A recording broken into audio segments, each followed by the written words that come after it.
Viewers, subscribers, and agents alike. This your boy, Luciferian Prince, coming at y'all once again. Hopefully, everybody's enjoying the content and it's pretty much enduring in these trying times. But hopefully, you're not letting it get you down and you're keeping your head up.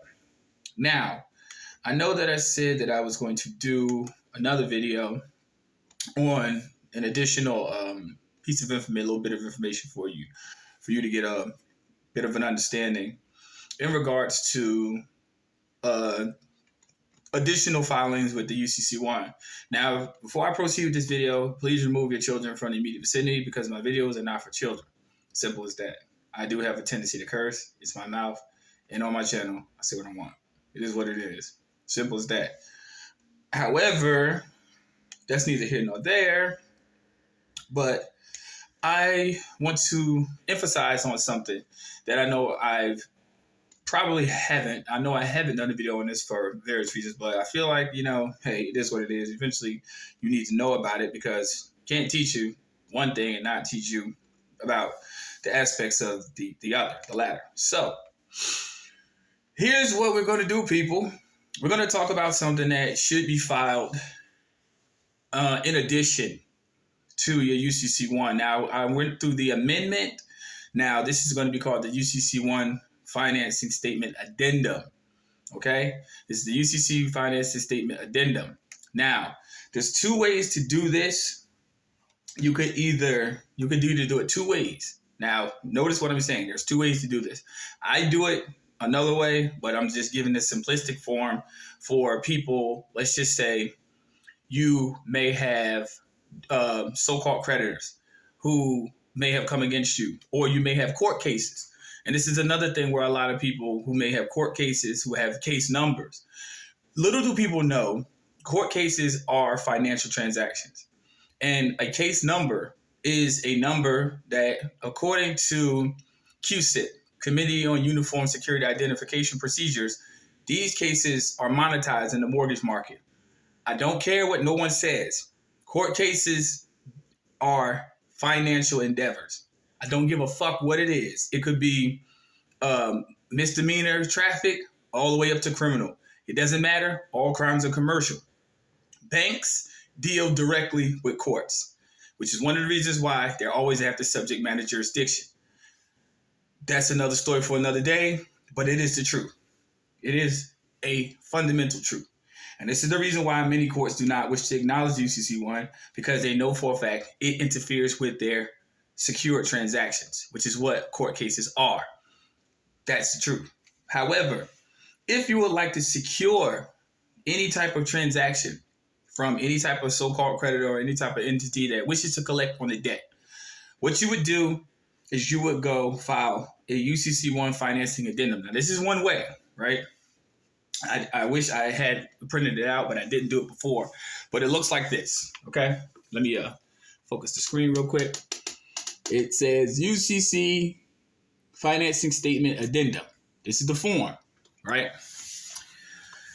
Now, on that form, if you have it pulled up for your personal viewing, this form is from the year of, just from 2002, but you can use from 2011 to 2023. It's still the same. If it comes up, it's still just as valid. It is what it is, as long as it has all of these particulars on it. Now, you would put the name of the first debtor, but this is what would be on your financing statement. Now, I already explained to people time and time again, you are not the debtor. So all these people that's out here putting this information out here, or y'all sending off your documentation, or you're having people do it for y'all and you're saying that you are the debtor. You're not the debtor. Your paperwork is fucking wrong. You wasted your time and your money. And I wish for anybody to challenge me on that, because the truth be told, your paperwork is fucking wrong. You can't be a secure party creditor and a debtor at the same time. It is what it is. Look up in Black's Law Dictionary. You'll find it out for yourself. However, you put that particular information on this segment in box number 9, and miscellaneous will be basically like, hey, in regards to annuities, Say, for instance, what you're filing this form for. Say, for instance, if it's for a credit card payment, whatever, notice dated such and such and such and such, see attached, whatever. These are just things that you're putting on public record to basically let them know that this is just taking notes and having all your financial transactions recorded. You would do this for each particular instance. In commerce, it's not just one form. If you have multiple court cases in multiple venues, you would file multiple addendums that will be attached to your UCC-1. This is all going back to your original filing. Even back when I made the amendment video, it's all going back to your original filing. That's what it's doing. So for each particular entity, for every creditor, you would then put that particular organization's name, right? Stick with me. Now, additional debtor's exact full legal name. Notice what it's saying.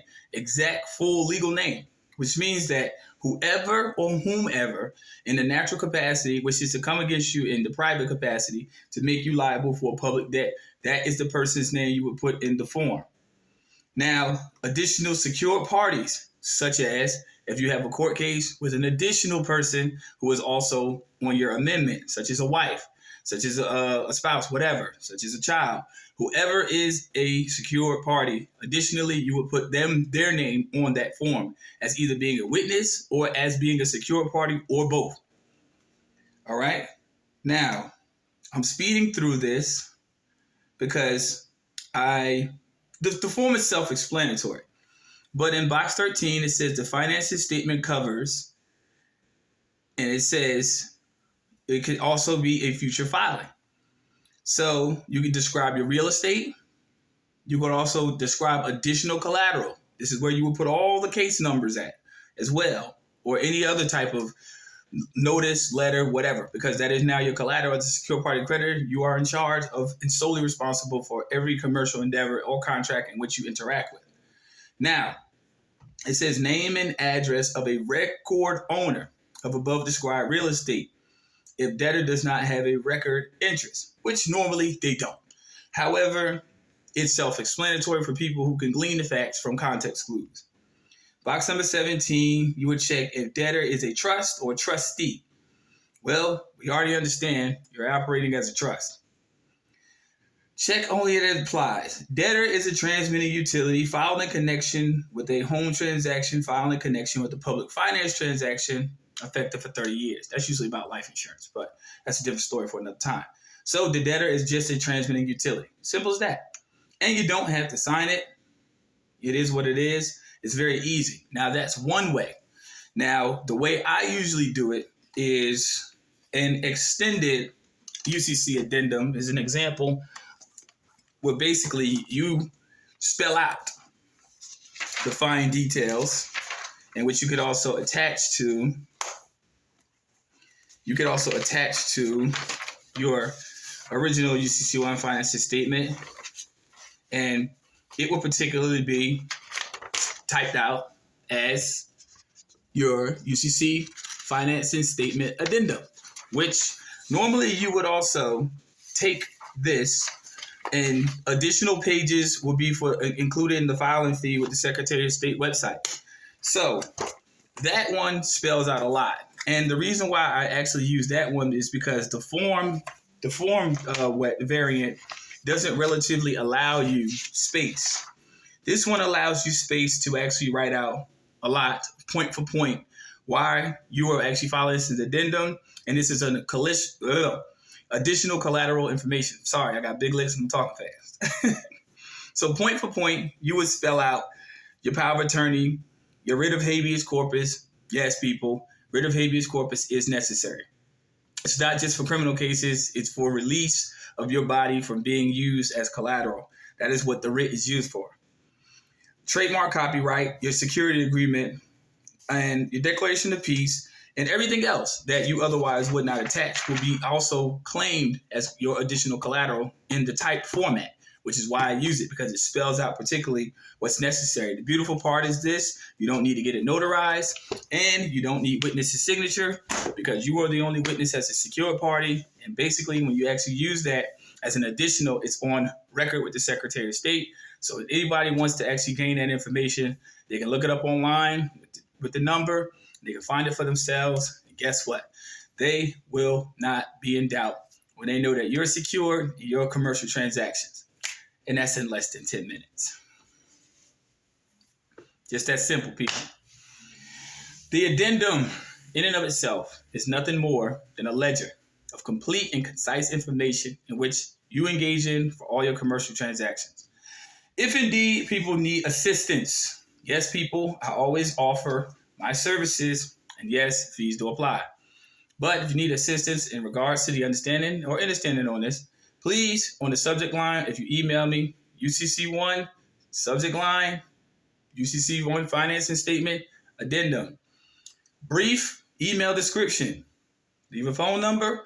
Let me know what your availability is for services is required. And I will do the best I can to wrap my schedule around whatever time is best for you. I know I deal with people on the West Coast. I also deal with people in Central. And I also deal with people EST. So time zones vary. It is what it is. Schedule a time and we'll take it from there. But people, the primary importance of this is perfecting your security interests.